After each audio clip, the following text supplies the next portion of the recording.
Praise the lord. మన ప్రభు అయినటువంటి యేసుక్రీస్తు నామములో మీ అందరికీ శుభములు కలుగును గాక. దేవుడు ఎక్కడైతే ఇద్దరు ముగ్గురు నా నామంలో చేరి స్తుతిస్తూ ఉంటారో వారి మధ్యలో నేను ఉంటానని వాగ్దానం చేసినటువంటి దేవుడు, నమ్మదగిన దేవుడు, నమ్మకమైన దేవుడు, మాట తప్పని దేవుడు, మారని దేవుడు, యుగయుగాలకి సజీవుడైనటువంటి దేవాది దేవుడు. ఆయన మన మధ్యలో ఉన్నాడు, మన స్తుతుల మీద ఆసీనుడిగా ఉన్నాడు. ఆయన సన్నిధి కాంతి మన మీద ప్రకాశింపచేసి ఆయన మనతో మాట్లాడుతున్నటువంటి దేవాది దేవుడు. ఆయన మాటలు వినాలి, గ్రహించాలి, దాని ప్రకారంగా నడుచుకోవాలి. అప్పుడు దేవుడు ఎవరైతే మాట వింటారో, ఎవరైతే దేవుని చిత్తానుసారం నడుచుకుంటారో, ఎవరైతే దేవునికి ఇష్టలుగా ఉంటారో, ఎవరైతే దేవుని యందు భయభక్తులు కలిగి ఉంటారో వారిని, వారి కుటుంబాన్ని దేవుడు బహుగా దీవించి ఆశీర్వదించే దేవాది దేవుడు అయి ఉంటున్నాడు. ప్రతి కుటుంబము, ప్రతి కుమారుడు, ప్రతి వారు కూడా అనుకుంటారు, దేవుడు మమ్మల్ని దీవించాలి, దేవుడు మమ్మల్ని ఆశీర్వదించాలి, దేవుడు మాకు మేలు చేయాలి, దేవుడు మాకు ఉపకారం చేయాలి, మాకు క్షేమం ఇవ్వాలి, మాకు కాపుదలు ఇవ్వాలని కోరుకుంటారు అందరూ కూడా. కానీ కోరుకున్నటువంటి వారు ఎవరైతే దేవుని యందు భయభక్తులు కలిగి ఉంటారో, ఎవరైతే దేవుని మాట వింటారో, ఎవరైతే దేవుని చిత్తానుసారంగా నడుచుకుంటారో, ఎవరైతే ఆయన కట్టడలను, ఆయన విధులను గైకొనేటటువంటి వారిగా ఉంటారో వారిని మాత్రమే దేవుడు బహుగా దీవించి ఆశీర్వదించేటటువంటి దేవాది దేవుడు. ఆయన మాట తప్పే దేవుడు కానే కాదు, ఆయన మారే దేవుడు అసలే కాదు.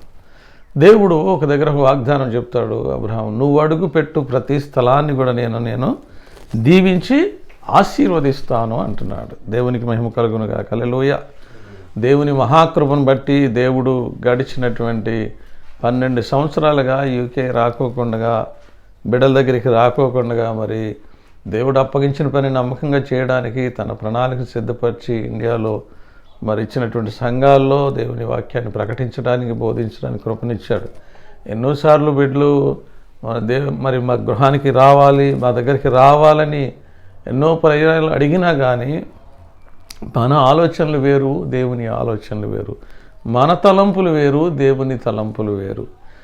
మా దేవుని తలంపులు భూమికిని ఆకాశమునకును ఎంత ఉన్నతముగా ఉన్నాయో, ఆయన యందు భయభక్తులు గల వారి పట్ల ఆయన తలంపులు అంత ఉన్నతముగా ఉన్నాయని దేవుని వాక్యంలో చెప్పబడుతుంది. కాబట్టి దేవుని మహాకృపను బట్టి గడిచినటువంటి వారం రోజులుగా దేవుని కృపలో మమ్మల్ని మరి యూకే నడిపించి, బిడ్డల గృహానికి నడిపించి, సంతోషంతో గడుపుకోవడానికి, బిడ్డలను చూసి సంతోషించడానికి, ఆనందించడానికి, వారి గురించి ప్రార్థించడానికి, ఇంకా విశ్వాసంలో బలపరచడానికి, శక్తిమంతులుగా బలవంతులుగా ఉండటానికి మరి దేవుడు కృపనిచ్చి గడిచినటువంటి వారాల్లో మరి దేవుణ్ణి స్తుతించడానికి గొప్ప కృపనిచ్చాడు. నిజంగానే మరి బిడ్డల గృహంలో మరి దేవుని మందసాన్ని మరి ఉంచుకొని దేవుణ్ణి స్తుతించేవారిగా, దేవుని గణపరిచేవారిగా, దేవుని మహింపరిచేవారిగా, ఇచ్చించేవారిగా దేవుడు బిడ్డలను ఉంచాడు. దేవునికి మహిమ కలుగునుగా. హల్లెలూయా.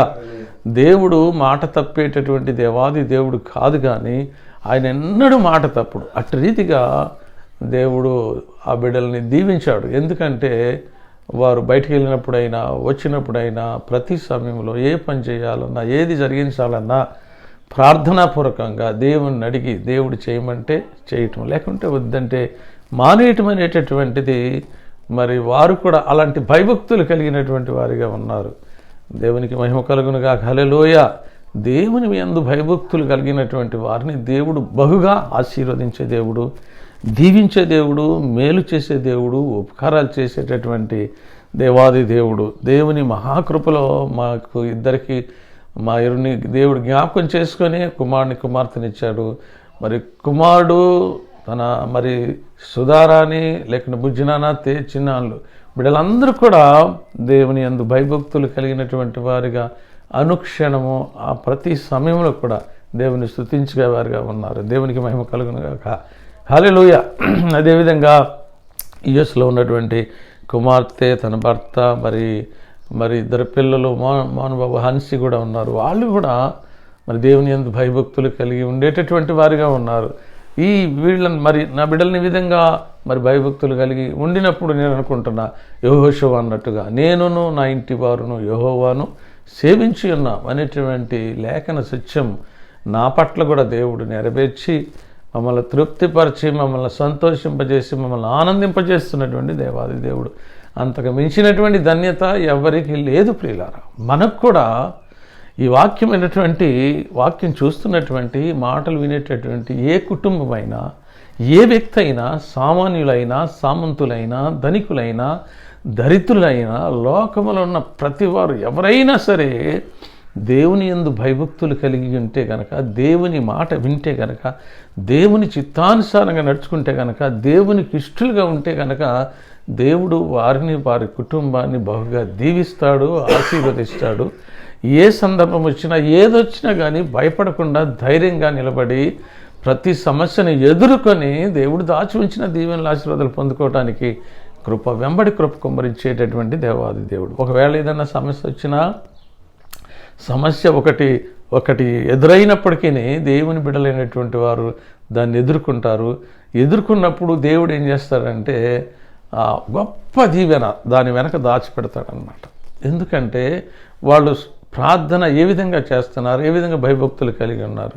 కొంత శ్రమ పెడితే వాళ్ళు ఓర్చుకుంటారా, ఓర్చుకోలేరా అని శ్రమ పెట్టినప్పుడు ఆ బిడ్డలైనటువంటి వారు, దేవుని నమ్మినటువంటి వారు, దేవుడు ఏదైనా చేయగలగటానికి సామర్థ్యం కలిగినటువంటి దేవుడని నమ్మి ప్రార్థన చేస్తారు. కాబట్టి ఆ శ్రమను తప్పించి గొప్ప దీవెనలు, ఆశీర్వాదాలు అనుగ్రహింపచేసేటటువంటి దేవాది దేవుడు. అందుగురించే దేవుని వాక్యంలో మునుపటి కంటే అధికమైనటువంటి ఆశీర్వాదాలు మీకు అనుగ్రహింపచేయునుగాక అని పలికినటువంటి లేఖన సత్యాలు మరి మన కుటుంబాల పట్ల కావచ్చు, దేవుని యందు భయభక్తులు కలిగినటువంటి వారి కుటుంబాలు కావచ్చు, ఏ కుటుంబానైనా సరే దేవుడు మునుపటి కంటే అధికమైనటువంటి ఆశీర్వాదాలతో, దీవెనలతో నింపి మేలు చేసే దేవుడు, ఉపకారం చేసే దేవుడు, క్షేమం ఇచ్చే దేవుడు, కాపుదలిచ్చేటటువంటి దేవాది దేవుడు.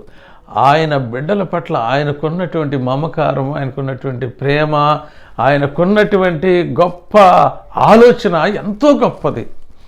అందుగురించే దేవుని వాక్యంలో చెప్పినట్లు ఆ దావీదు అంటాడు, నా కొరకు నీవు దాచి ఉంచిన మేలు ఎంతో గొప్పది, అది లెక్కించదననుకుంటేనే కానీ అది లెక్కకు మించినది అని దేవుని వాక్యంలో చెప్పబడినట్లుగా, పాటలు కూడా పాడినట్లుగా మన పట్ల దాచి ఉంచిన మేలు ఎంతో గొప్పది, అది లెక్కకు మించినటువంటిది.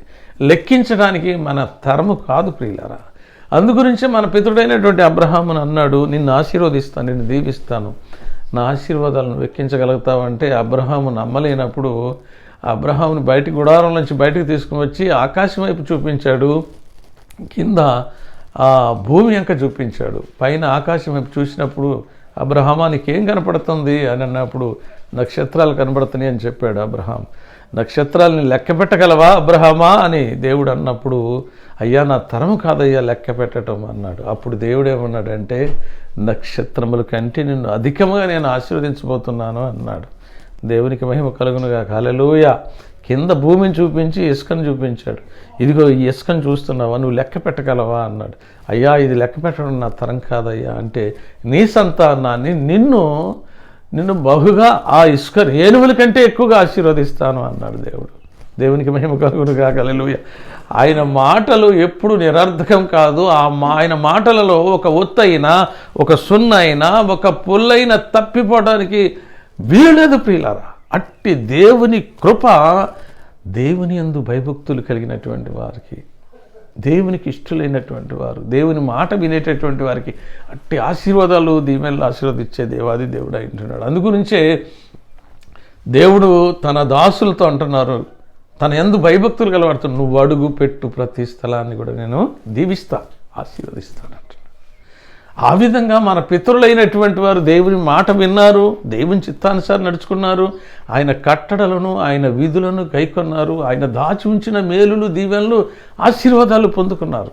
అట్టి రీతిగా మనం పొందుకోవాలంటే నీ కుటుంబం కూడా, మన కుటుంబం కూడా, చూస్తున్నటువంటి వారు, విన్నటువంటి వారు, ఉన్నటువంటి వారు, లైవ్ చూస్తున్నటువంటి ప్రతి వారు దేవుని యందు భయభక్తులు కలిగితే కనుక అట్టి గొప్ప దీవెనలు, ఆశీర్వాదాలు ఇచ్చేటటువంటి దేవాది దేవుడు అయి అంటున్నాడు. దేవుడు అబ్రహామును పిలిచాడు, అబ్రహాముకు గొప్ప ఆశీర్వాదాలు, దీవెనలు అనుగ్రహింపచేసినటువంటి దేవుడు. గొప్ప దీవెనలు పొందుకున్నాడు, గొప్ప ధనవంతుడు అయిపోయాడు. అది ఎవరి ఆశీర్వాదం? అది దేవుని ఆశీర్వాదం. ఆయన కష్టార్జితం వల్ల చేసిన ఆశీర్వాదం కాదు. నరుల కష్టార్జితం అంట అది ఆశీర్వాదం కాదంట. యెహోవా ఆశీర్వాదమో ఐశ్వర్యం ఇస్తుందట దేవుని వాక్యంలో చెప్పబడింది.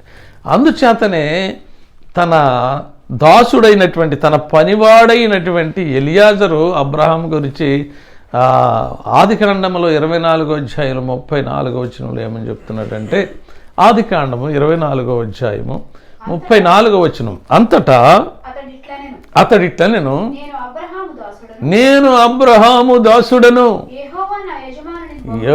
యెహోవా నా యజమానుని బహుగా ఆశీర్వదించను గనక అతడు గొప్పవాడాయి. దేవునికి మహిమ కలుగునుగా. హల్లెలూయా. గొప్ప సాక్ష్యం చెప్తున్నాడు. ఒక పనివాడు అతను ఏ విధంగా ఉంటే దేవుడు ఆశీర్వదించాడని కళ్ళారా చూశాడనమాట.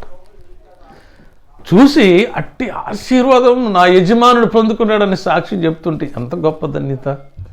నిజమే పెండ్లారా, అబ్రహాం ఎట్లా ఉన్నాడంటే దేవుని యందు విశ్వాసం ఉంచాడు, దేవుని నమ్మాడు, అది ఆయనకు నీతిగా ఎంచబడింది.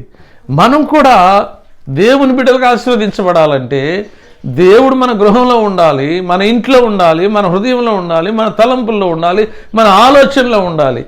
ఎవరింట్లో ఎవరు ఆలోచనలు ఎవరి తలంపులతో ఉంటాడో ఆయన, ఎవరైతే భయభక్తులు కలిగి ఉంటారో, ఎవరైతే దేవుని మాట వింటారో, ఎవరైతే దేవుని చిత్తానుసారంగా నడుచుకుంటారో, ఎవరైతే దేవునికి ఇష్టలుగా ఉంటారో వారిని ఏం చేస్తాడంటే అబ్రహాములాగా బహుగా దీవిస్తాడట, ఆశీర్వదిస్తాడట. దేవునికి మహిమ కలుగునుగా. హల్లెలూయా. అట్టి ఆశీర్వాదాలు మనం పొందుకోవాలి ప్రియులారా. అట్టి భయభక్తులు కలిగి నేనుండాలి, నా కుటుంబంలో ఉండేటువంటి బిడ్డలు ఉండాలి, వారి బిడ్డలు ఉండాలి. లేక లైవ్ చూస్తున్నటువంటి ప్రతి కుటుంబము, ప్రతి కుమారుడు, ప్రతి కుమార్తె అట్టి భయభక్తులు కలిగి ఉన్నట్లయితే వారిని దేవుడు ఆశీర్వదించుకోకుండా, తలవలే ఉంచుకోకుండా ఆయన ఉంచేటటువంటి దేవుడు కానే కాదు. దేవునికి మహిమ కలుగును గాక.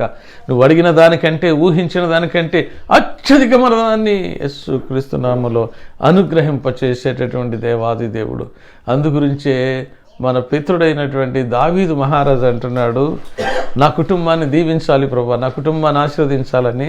ఆ 2వ సమూయేలు గ్రంథములో 7వ అధ్యాయంలో 29వ వచనంలో ఏమంటున్నాడంటే, 2వ సమూయేలు గ్రంథము 7వ అధ్యాయం 29వ వచనంలో ఏమంటున్నాడు చూద్దాం. 2వ సమూయేలు గ్రంథము 7వ అధ్యాయము, దయచేసి నీ దాసుడైన నా కుటుంబము నిత్యము నీ సన్నిధిని ఉండునట్లుగా దాన్ని ఆశీర్వదించము. దేవునికి మహిమ కలుగునుగాక. హల్లెలూయా. మన పితరుడైన దావీదు మహారాజు తన కుటుంబం గురించి చెప్తున్నాడు, అయ్యా నా కుటుంబం నీ సన్నిధిలో నిత్యము ఉంటుందయ్యా, నీ ఆశీర్వాదాలే కావాలయ్యా, మీ దీవెనలే కావాలయ్యా అని ఆయన దేవుని బ్రతిమలాడుచున్నట్టుగా అక్కడ మనం చూస్తూ ఉన్నాం. మన జీవితంలో మన కుటుంబం కూడా, నీవు నీ కుటుంబం, నీవు నీ బిడ్డలు, నేను నా కుటుంబం, నేను నా బిడ్డలు, మనమందరం కూడా ఆశీర్వాదం పొందుకోవాలంటే ఆయన సన్నిధిలో ఆయన బిడ్డలుగా, ఆయన మాట విని, ఆయన చిత్తానుసారంగా ఆయన నడుచుకునేటటువంటి వారుగా మనమున్నట్లయితే మనం కూడా దావీదులాగా అంటే కనుక, అయ్యా నీ సన్నిధిలో నిత్యము నా కుటుంబం ఉండులాగా నా కృప చూపించయ్యా, నువ్వు ఆశీర్వాదకరంగా ఉండులాగా నన్ను నా కుటుంబాన్ని ఉంచండి అయ్యా అని మనం అడిగితే కనుక మనకివ్వడా దేవుడు? అబ్రహాంకి ఇచ్చిన దేవుడు, ఇస్సాకు ఇచ్చిన దేవుడు, యాకోబుకి ఇచ్చిన దేవుడు, యాకోబుకి ఇచ్చినటువంటి దేవాది దేవుడు, ఇస్సాకు ఇచ్చిన దేవుడు, మన పితరులైనటువంటి దేవుడు మనకు కూడా ఇస్తాడు ఆయన.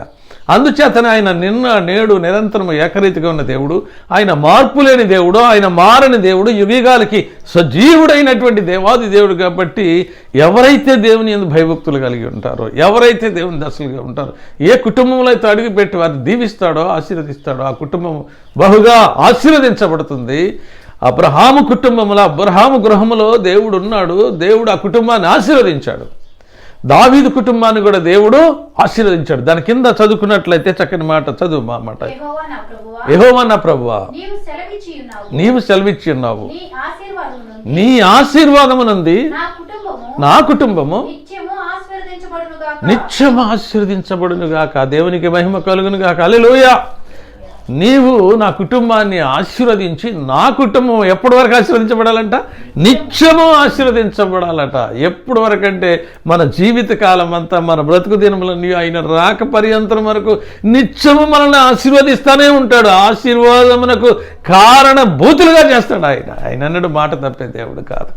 దేవునికి మహిమ కలుగును గాక. హల్లెలూయా.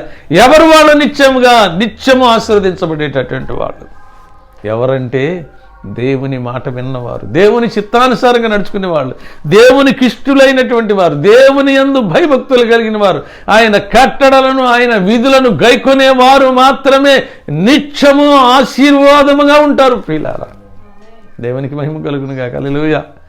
ఆశీర్వాదం ఎవరి దగ్గర ఉంది? ఎవరి దగ్గర ఉందంటే దేవుని వాక్యంలో 133వ కీర్తనలో అక్కడ ఆ చివరి వచనంలో రాయబడి ఉంటుంది. 133వ కీర్తనలో ఆశీర్వాదము శాశ్వత జీవము అచ్చట నుండవలెనని యెహోవా ఎక్కడ ఉంటుందంటారు ఆశీర్వాదమును శాశ్వత జీవము? ఎవరైతే దేవుని యందు భయభక్తులు కలిగి ఉంటారో, ఎవరైతే దేవుని మాట వింటారో, అబ్రహాముకి ఏముందంట? ఆశీర్వాదం ఉంది, శాశ్వత జీవం ఉంది. దావీదుకి ఏముంది? ఆశీర్వాదం ఉంది, శాశ్వత జీవం ఉంది. మనం కూడా దేవుని యందు భయభక్తులు కలిగి ఉంటే, మనం కూడా దేవుని మాట వింటే, మనకు కూడా ఆశీర్వాదము శాశ్వత జీవం మనకి అనుగ్రహింపచేసేటటువంటి దేవుడు. ఆయన ఎన్నడూ మాట తప్పే దేవుడు కానే కాదు, మారే దేవుడు కానే కాదు.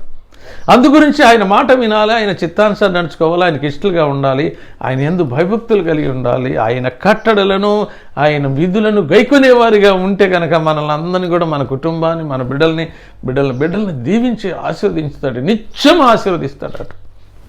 అందుగురించే దేవుని వాక్యంలో ఒక మాట చెప్తాడు, నిత్యము మేలు కలిగి ఉండాలంటే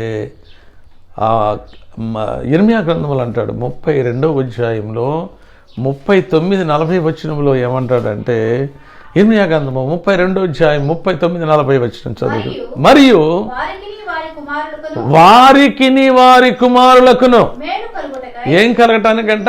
మేలు కలుగుటకై నిత్యము నాకు భయపడి. ఎవరికి భయపడాలి? మనం నిత్యము కూడా ఆశీర్వదించబడాలంటే దేవునికి నిత్యము భయపడాలి.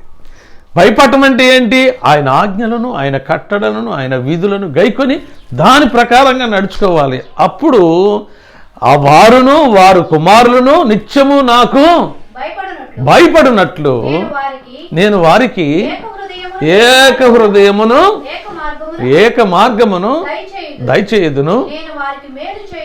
నేను వారికి మేలు చేయట మానకుండునట్లు నిత్యమైన నిబంధన నేను వారితో చేయుచున్న. దేవునికి మహిమ కలుగును గాక. హల్లెలూయా. అందుగురించి నిత్యము మేలు చేయకుండుట మానకుండునట్లు నిత్యమైన నిబంధన మనకి చేస్తున్నటువంటి దేవుడు. ఏ నిత్య నిబంధన చేస్తున్నాడు ఆయన? నిత్యము కూడా ఆశీర్వదించబడే నిబంధన, నిత్యము మేలు చేసేటటువంటి నిబంధన, నిత్యము ఉపకారం చేసేటటువంటి నిబంధన. ఆ నిబంధన మన పట్ల చేస్తున్నటువంటి దేవుడు మాట తప్పే దేవుడు మాత్రం కానే కాదు. ఆయన మారే దేవుడు అసలే కాదు ప్రియులారా. అందుగురించే నిత్యము మేలు చేస్తానంటున్నాడు.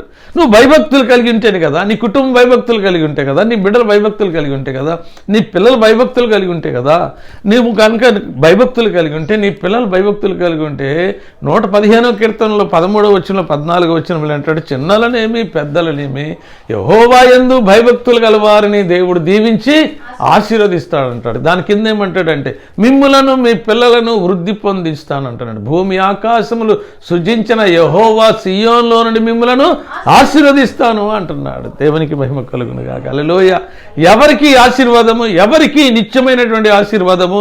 ఎవరికి నిత్యమైనటువంటి మేలు అంటే, ఎవరైతే దేవుని యందు భయభక్తులు కలిగి ఉంటారో, ఎవరైతే దేవుని మాట వింటారో, ఎవరైతే దేవుని చిత్తానుసారంగా నడుచుకుంటారో వారికి ఆశీర్వాదాలు అనుగ్రహింపచేసే దేవుడు. ఆయన మాట తప్పే దేవుడు కానే కాదు. దేవునికి మహిమ కలుగును గాక. హల్లెలూయా. అట్టి ఆశీర్వాదాలు మనం పొందుకోవాలని, నేను పొందుకోవాలని, నా బిడ్డలు పొందుకోవాలని, వారి బిడ్డలు పొందుకోవాలని, నిత్యము దేవునికి ఆ విధంగా పొందుకోవాలంటే వారును వారి పిల్లలు ఏం చేయాలంట? దేవునికి భయపడాలి. ఆయన యందు భయభక్తులు గల వారి నిమిత్తము దాచి ఉంచిన మేలు ఎంతో గొప్పది. ఆ గొప్ప మేలు మన కొరకు దాచి ఉంచాడు. ఆ గొప్ప దీవెన ఆశీర్వాదాలు మన కొరకు దాచి ఉంచినటువంటి దేవాది దేవుడు. ఆ దీవెనలు మనం పొందుకోవాలి. ఆ దీవెనలు అబ్రహాం పొందుకున్నాడు. ఆ దీవెనలు అక్కడ చూసినట్లయితే దావీదు పొందుకున్నాడు. ఆ దీవెనలు చిన్నలైన పెద్దలైన దేవుని యందు భయభక్తులు గల వారు పొందుకుంటారంటున్నారు. ఇంకొక వ్యక్తి ఉన్నాడు. 2వ సమూయేలు గ్రంథంలో చూసినట్లయితే 6వ అధ్యాయంలో 11వ వచనంలో దేవుని వాక్యంలో ఒక మాట రాసింది. 2వ సమూయేలు గ్రంథం 6వ అధ్యాయము 11వ వచనం చదువుకుందాం. రెండవ సమయాల గ్రంథం 6వ అధ్యాయం. యెహోవా మందసము 3 నెలలు గిత్తీయుడగు ఓబేదెదోము గృహములో ఉండగా యెహోవా ఓబేదెదోము గృహమును అతని ఇంటి వారు అందరినీ ఆశీర్వదించాడు. దేవునికి మహిమ కలుగును గాక. హల్లెలూయా. ఈ ఓబేదెదోము గురించి అతని గురించి చెప్పాలంటే చాలా సమయం పడుతుంది. ద్వారపాలకుడిగా ఉండేటటువంటి వాడు దావీదు ఏ విధంగా ఆశీర్వదించబడుతున్నాడు, దావీదు ఏ విధంగా ప్రార్థన చేస్తున్నాడు, ఏ విధంగా భయభక్తులు కలిగి ఉంటున్నాడు, దావీదు రోజుకి ఎన్నిసార్లు ఆరాధన చేస్తున్నాడు, ఆయన ఏ విధం మనసు కలిగిన వాడు, ఎలాంటి తత్వం కలిగిన వాడు రోజు చూస్తూ ఉండేవాడట. అలాంటి వాడు దావీదును దేవుడు ఆశీర్వదించాడు కదా, నన్ను కూడా ఆశీర్వదించడా అన్నప్పుడు దేవుడు తన ఆశను తీర్చాడు. ఆశ గల ప్రాణమును తృప్తిపరిచే దేవుడు, దేవుని యందు భయభక్తులు కలిగి వాడు ఉన్నాడు కనుక ఆ రోజు రానే వచ్చింది. దేవుని మందసం అనుకోని విధంగా ఓబేదెదోము గృహంలోనికి తీసుకుని వచ్చి ఉంచబడింది. ఎప్పుడైతే ఓబేదెదోము గృహంలోనికి దేవుని మందసం గృహంలోనికి వచ్చిందో దేవుడి ఆ గృహాన్ని, వారికి ఉన్న సమస్తాన్ని ఆశీర్వదించబడుతుంది. దేవునికి మహిమ కలుగునుగా. హల్లెలూయా. ఎంత గొప్ప ధన్యత. మన గృహాల్లో కూడా, మన ఇంట్లో కూడా దేవుని మందసం నిత్యం ఉండాలి. అప్పుడు మనం ఆశీర్వదించబడతాం, మన బిడ్డలు ఆశీర్వదించబడతారు, నీవు ఆశీర్వదించబడతాం. దేవుని యందు భయభక్తులు కలిగిన ప్రతి వాడు కూడా ఆశీర్వదించబడతాడు. బైబిల్ గ్రంథంలో ఎంతోమంది ఆది కాండం నుండి ప్రకటన గ్రంథం వరకు చూసినట్లయితే దేవుని యందు భయభక్తులు కలిగి దేవుని మాట విని దేవుని కట్టడలను విధులను గైకొని ఆయన ఆశీర్వాదాలు పొందుకున్న వారు ఎంతోమంది ఉన్నారు. ప్రియులారా, మనం కూడా ఆశీర్వాదాలు పొందుకోవాలి. దేవుడు మన గృహంలో అడుగు పెట్టాలి. ఆయన మనలో ఉండాలి, మనతో ఉండాలి, మన గృహంలో ఉండాలి. అప్పుడు దేవుని ఆశీర్వాదము, గొప్ప దీవెనల ఆశీర్వాదాలు అనుగ్రహింపజేసే దేవాది దేవుడు కాబట్టి దేవుని మహాకృపలో మరి దాని దాసుడిని దాసురాల్ని మరి కుమారుడు గృహానికి నడిపించి ఈ రీతిగా బిడ్డలతో కలిసి సంతోషించి ఆనందించడానికి, బిడ్డలు కూడా దేవుని యందు భయభక్తులు కలిగి ఉండటానికి, ప్రతి సమయంలో ప్రార్థనాపూర్వకంగా ప్రతి పని చేయడానికి మేము చూసినప్పుడు దేవుని బట్టి మేము స్తుతించాము, దేవుని గణపరిచాము, దేవుని మహింపరిచాము. అదేవిధంగా కుమార్తెకి కూడా వెళ్ళబోతా ఉన్నాం. వారిని కూడా వారి గృహంలో అడుగుపెట్టి వారిని కూడా విశ్వాసం బలపరిచి స్థిరపరిచి వారు కూడా దేవుని దీవెనల ఆశీర్వాదాలు పొందుకోవాలి. వారు మాత్రమే కాదు, చిన్నలనేమి పెద్దలనేమి యెహోవా యందు భయభక్తులు గలవారిని దేవుడు బహుగా ఆశీర్వదిస్తానన్నాడు. ఆయన అన్నడు మాట తప్పేటటువంటి దేవాది దేవుడు కాదు. వారిని తలవలే ఉంచుతాడు కానీ తోకవలే ఉంచాడు. వారిని ఆశీర్వదిస్తాడు కానీ ఆశీర్వదించకుండా ఉండడు. ఆయన ఐశ్వర్యవంతులను చేయగలిగిన వాడు ఆయనే, దరిద్రులను చేయగలిగిన వాడు కూడా ఆయనే. అందుగురించే యెహోవా ఆశీర్వాదము ఐశ్వర్యం ఇస్తుంది. కాబట్టి మనమందరం కూడా దేవుని యందు భయభక్తులు కలిగి ఉందాం. దేవుడు దాచి ఉంచిన మేలులు దీవెనలు ఆశీర్వాదాలు పొందుకొని మన జీవిత కాలమంతా, మన బ్రతుకు దినములన్నీ, ఆయన రాక పర్యంతరము కూడా మనము, మన కుటుంబము, మన బిడ్డలు ఆయన యందు భయభక్తులు కలిగి ఉంటే నిత్యము మేలు చేస్తాడు. ఆయన నిత్యము ఆశీర్వదిస్తూనే ఉంటాడు. ఆయన యెహోవా ఆశీర్వాదం ఐశ్వర్యం ఇస్తుంది. కాబట్టి అట్టి ఆశీర్వాదాలు మేము మరి మన బిడ్డలు, లేకపోతే గృహంలో ఉన్నటువంటి నా బిడ్డలు, అదేవిధంగా చూస్తున్నటువంటి మీరు దేవుని యందు భయభక్తులు కలిగినటువంటి వారు దేవుని ఆశీర్వాదాలు, దేవుని దీవెనలు, దేవుని మేలులు పొందుకోవడానికి దేవుడు తన కృపను మనందరిపైన, బిడ్డలపైన, వారికి ఇచ్చిన సమస్తం పైన నిండుగా మెండుగా అనుగ్రహించేసి 100 వేదంతులుగా బిడ్డల్ని, కుటుంబాన్ని, మిమ్మల్ని చూస్తున్నట్టు ప్రతి వారిని, దేవుని యందు భయభక్తులు కలిగిన ప్రతి వారిని కూడా 100 వేదంతులుగా దీవించి ఆస్వాదించును గాక. ఆమేన్. God bless you. ప్రార్థన చేద్దాం. పరిశుద్ధుడైన తండ్రి, జయము కలిగిన యేసయ్య, కోట్ల కొద్ది వందనాలు చెల్లిస్తుంటున్నాం. నీ మహాకృపను బట్టి నాయన, ఇదేనా ప్రత్యేకముగా నాయ తండ్రి, నీ దాసుడిని దాస్తురాలని నాయన కుమారుడు గృహానికి, బిడ్డల గృహానికి నడిపింపజేశారు నాయన. 12 సంవత్సరాలు క్రితము నాయన యూకే రావడం జరిగింది. మరలా నీ ప్రణాళిక చెప్పున తీసుకుని వచ్చారు. బిడ్డలతో కలిసి, బిడ్డల గృహాల్లో కలిసి మీ నామాన్ని స్తుతించడానికి, గణపరచడానికి, మహింపరచడానికి కృపను బట్టి వందనాలు. నీ యందు భయభక్తులు కలిగేటటువంటి బిడ్డలుగా తీర్చిదిద్దినందుకు వందనాలు. మీ కట్టడలను అనుసరించేవారిగా తీర్చిదిద్దినందుకు వందనాలు. చిన్నలనేమి పెద్దలనేమి భయభక్తులు గల వారిని దీవిస్తానన్నావు, ఆశీర్వదిస్తానన్నావు. అట్టి భాగ్యము బిడ్డలకి అనుగ్రహింపజేస్తున్న దేవుడుగా నీకు స్తోత్రం చెల్లిస్తుంటున్నాం. మా పితరుడైనటువంటి అబ్రహామును ఆశీర్వదించావు నాయన. మా పితరుడైనటువంటి దావీదు కుటుంబాన్ని ఆశీర్వదించమని కోరుకున్నప్పుడు ఆశీర్వదించారయ్యా. మీ కోట్ల కొద్ది వందనాలు చెల్లిస్తుంటున్నాం నాయన. ఓబేదెదోము గృహాన్ని మందసం 3 నెలలు ఉన్నప్పుడు తనని, తన ఇంటి వారందరినీ తనకు కలిగిన దాన్ని అంతటినీ కూడా ఆశీర్వాదకరంగా చేశావయ్యా. అందును బట్టి నీకు స్తోత్రం చెల్లిస్తుంటాం నాయన. 115వ కీర్తనలో 13వ వచనంలో చిన్నలనేమి పెద్దలనేమి యెహోవా యందు భయభక్తులైన వారిని ఆయన దీవించి ఆశీర్వదిస్తాడు. భూమి ఆకాశం సృజించిన యెహోవా సియోనులో నుండి ఆశీర్వదిస్తాడని వాగ్దానం చేసిన దేవానికి స్తోత్రం. 133వ కీర్తనలో చివరి వచనములో ఆశీర్వాదము శాశ్వత జీవము నా తండ్రి మీరు అనుగ్రహింపజేస్తానని నీ బిడ్డలకి ఇస్తానని చెప్తున్న దేవుడు నాయన. మాట తప్పే దేవుడు కాదు, మారే దేవుడు కాదు. కాబట్టి నాయన అట్టి దీవెనలు అట్టి ఆశీర్వాదాలు నీ దాసుడికి దాసురాలకి ఆయన బహుమానంగా ఇచ్చినటువంటి నా కుమారుడు కుటుంబానికి బిడ్డలకి నాయన, బిడ్డలకి అదేవిధంగా కుమార్తెకి నాయన, మరి నా కుటుంబానికి బిడ్డలకి కూడా నాయన మీరు అనుగ్రహింపచేసి నీ సాక్షి బిడ్డగా నిన్ను మహింపచ్చేవారుగా గణపచ్చేవారుగా చేసి మీ నామనికి మహిమ తెచ్చుకోండి ప్రభా. మా ప్రయాణాల్లో మాతో మీరున్నందుకు స్తోత్రం చెల్లిస్తుంటున్నాము నాయన. ప్రతి సమయంలో నీ కృప మాతో ఉంచుతున్నందుకు వందనాలు చెల్లిస్తుంటున్నాము నాయన. అదేవిధంగా ప్రతి చోట నీ సాక్షి బిడ్డగా వాడబట్టడానికి మీరు ఇచ్చిన గొప్ప ధన్యతను బట్టి భాగ్యాన్ని బట్టి కూడా స్తోత్రం చెల్లిస్తుంటున్నాం. లైవ్ చూస్తున్న బిడ్డలందరినీ కూడా చేరువచ్చిన బిడ్డలందరినీ కూడా నాయన, ప్రతి కుటుంబాన్ని, ప్రతి కుమారుని, ప్రతి కుమార్తెని మీ అందు భయభక్తులు కలిగి మీరు దాచి ఉంచిన మేలులు దీవెనల ఆశీర్వాదాలు పొందుకోవడానికి కృప వెంబడి కృప కుమ్మరించి మహిమ పొందమని సమస్త ఘనత మహిమలు మీకే ఆరోపిస్తూ యేసయ్య అతి పరిశుద్ధ నామములో స్తుతించి ప్రార్థించి వేడుకుంటున్నాం పరమ తండ్రి. ఆమేన్. Praise Lord. God bless you.